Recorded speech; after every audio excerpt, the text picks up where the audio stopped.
மத்தேயு 15ஆம் அதிகாரம். அப்பொழுது எருசலேமிலிருந்து வந்த வேத பாரகரும் பரிசேயரும் இயேசுவினிடத்தில் வந்து, உம்முடைய சீஷர்கள் முன்னோர்களின் பாரம்பரியத்தை ஏன் மீறி நடக்கிறார்கள்? கை கழுவாமல் போஜனம் பண்ணுகிறார்களே என்றார்கள். அவர்களுக்கு அவர் பிரதியுத்தரமாக, நீங்கள் உங்கள் பாரம்பரியத்தினாலே தேவனுடைய கற்பனையை ஏன் மீறி நடக்கிறீர்கள்? உன் தகப்பனையும் உன் தாயையும் கனம் பண்ணுவாயாக என்றும், தகப்பனையாவது தாயையாவது நிந்திக்கிறவன் கொல்லப்பட வேண்டும் என்றும் தேவன் கற்பித்திருக்கிறாரே.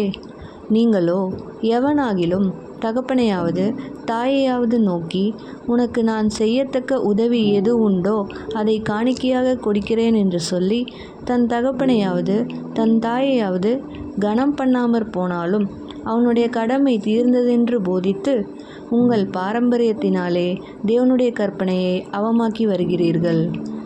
மாயக்காரரே, உங்களை குறித்து இந்த ஜனங்கள் தங்கள் வாயினால் என்னிடத்தில் சேர்ந்து தங்கள் உதடுகளினால் என்னை கனம் பண்ணுகிறார்கள். அவர்கள் இருதயமோ எனக்கு தூரமாய் விலகியிருக்கிறது.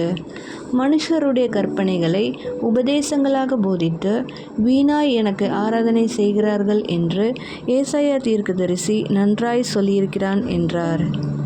பின்பு அவர் ஜனங்களை வரவழைத்து அவர்களை நோக்கி, நீங்கள் கேட்டு உணருங்கள். வாய்க்குள்ளே போகிறது மனுஷனை தீட்டுப்படுத்தாது, வாயிலிருந்து புறப்படுகிறதே மனுஷனை தீட்டுப்படுத்தும் என்றார். அப்பொழுது அவருடைய சீஷர்கள் அவரிடத்தில் வந்து, பரிசேயர் இந்த வசனத்தை கேட்டு இடறலடைந்தார்கள் என்று அறிவீரா என்றார்கள். அவர் பிரதியுத்தரமாக, என் பரமபிதா நடாத நாற்றெல்லாம் வேரோடே பிடுங்கப்படும். அவர்களை விட்டுவிடுங்கள். அவர்கள் குருடருக்கு வழிகாட்டுகிற குருடராய் இருக்கிறார்கள். குருடனுக்கு குருடன் வழிகாட்டினால் இருவரும் குழியிலே விழுவார்களே என்றார். அப்பொழுது பேதுரு அவரை நோக்கி, இந்த உவமையை எங்களுக்கு வெளிப்படுத்த வேண்டும் என்றான். அதற்கு இயேசு, நீங்கள் இன்னும் உணர்வில்லாதவர்களாய் இருக்கிறீர்களா?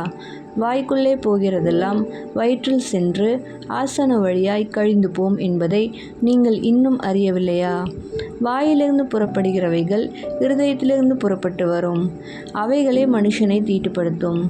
எப்படியெனில், இருதயத்திலிருந்து பொல்லாத சிந்தனைகளும் கொலைபாதகங்களும் விபச்சாரங்களும் வேசித்தனங்களும் களவுகளும் பொய்சாட்சிகளும் தூஷணங்களும் புறப்பட்டு வரும்.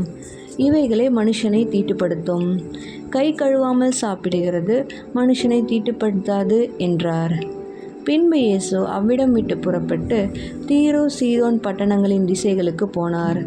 அப்பொழுது அந்த திசைகளில் குடியிருக்கிற கானானிய ஸ்திரீ ஒருத்தி அவரிடத்தில் வந்து, ஆண்டவரே, தாவீதின் குமாரனே, எனக்கு இரங்கும்.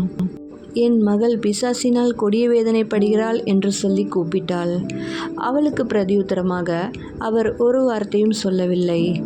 அப்பொழுது அவருடைய சீஷர்கள் வந்து, இவள் நம்மை பின்தொடர்ந்து கூப்பிடுகிறாளே, இவளை அனுப்பிவிடும் என்று அவரை வேண்டிக் கொண்டார்கள்.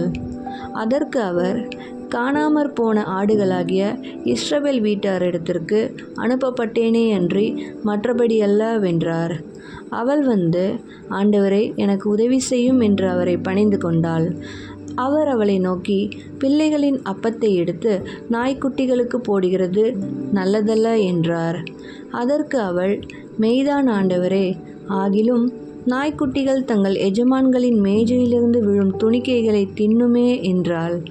இயேசு அவளுக்கு பிரதியுத்தரமாக, ஸ்திரீயே, உன் விசுவாசம் பெரிது, நீ விரும்புகிறபடி உனக்கு ஆகக்கடவது என்றார்.